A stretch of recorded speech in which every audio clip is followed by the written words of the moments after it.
নিয়ত সহি করা, সঠিক উদ্দেশ্য। ব্যবসা শুরু করার আগে নিয়ত করুন যে আপনি হালাল পথে উপার্জন করে নিজের ও পরিবারের ভরণপোষণ করবেন এবং মানুষের সেবা করবেন। নিয়ত ইবাদত হলে ব্যবসায় বরকত নেমে আসে। 2. হারাস ও সুদ, রিবা থেকে দূরে থাকা। ইসলামে সুদ সম্পূর্ণ হারাম। সফল ব্যবসার প্রথম শর্ত হল কোনো প্রকার সুদী লেনদেনে জড়ানো যাবে না। আল্লাহ তাআলা বলেন, আল্লাহ ব্যবসাকে হালাল করেছেন এবং সুদকে হারাম করেছেন।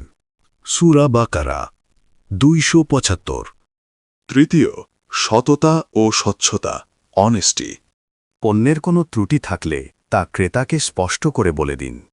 মিথ্যার ওপর ভিত্তি করে করা ব্যবসায় সাময়িক লাভ হলেও দীর্ঘমেয়াদী বরকত থাকে না। ওজনে কম দেওয়া বা মাপে কারচুপি করা কবিরা গুনাহ। 4. অতিরিক্ত মুনাফা বা মজুতদারি না করা। পণ্য গুদামজাত করে কৃত্রিম সংকট তৈরি করা ইসলামে নিষিদ্ধ। একে ইহতিকার বলা হয়। ন্যায্য লাভে পণ্য বিক্রি করলে ক্রেতার সন্তুষ্টি এবং আল্লাহর সন্তুষ্টি দুই পাওয়া যায়। 5. ওয়াদা রক্ষা করা, কমিটমেন্ট। পণ্য ডেলিভারির সময় বা গুণগত মান নিয়ে যা প্রতিশ্রুতি দেবেন তা রক্ষা করুন।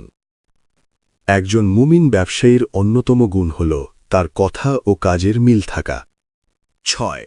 নম্র ব্যবহার ও উত্তম চরিত্র। ক্রেতার সাথে হাসি মুখে কথা বলা সুন্নাত। রসূল সাল্লাল্লাহু আলাইহি ওয়াসাল্লাম বলেছেন, আল্লাহ সেই ব্যক্তির প্রতি রহম করেন যে বিক্রি করার সময়, কেনাকাটার সময় এবং পাওনা দাবি করার সময় নমনীয় হয়। বুখারী। 7. ঋণের বিষয়ে সতর্কতা। কারো কাছ থেকে ধার নিলে বা পণ্য বাকিতে কিনলে তা সময়মতো পরিশোধের সর্বোচ্চ চেষ্টা করুন। ইচ্ছাকৃতভাবে দেরি করা জুলুমের শামিল। আবার কোনো গরিব ক্রেতা যদি ঋণ পরিশোধে অক্ষম হয়, তাকে সময় দেওয়া বা মাফ করে দেওয়া অনেক বড় সওয়াবের কাজ।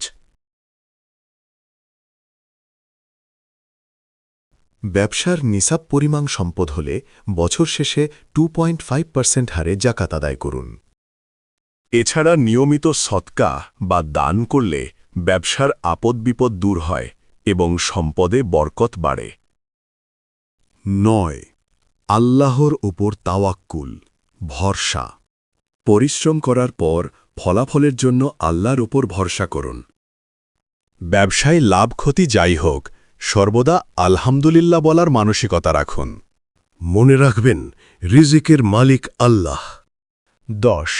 হালাল ও হারামের জ্ঞান অর্জন।